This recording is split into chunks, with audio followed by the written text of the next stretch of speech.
Notification area. It is present at the bottom right corner of the taskbar.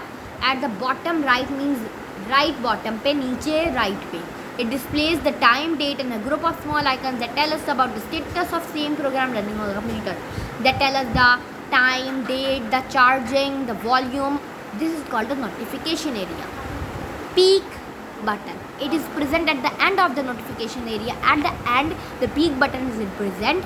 Clicking on this button minimize all windows and displays the desktop. Minimize all the icons. In addition to above mentioned parts of the taskbar, there is a middle section of the taskbar.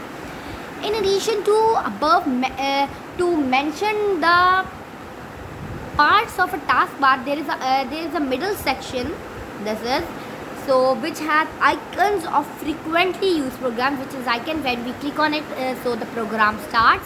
It also shows the icon of all open programs. It shows that we have opened and worked on it before. These icons have a line under them.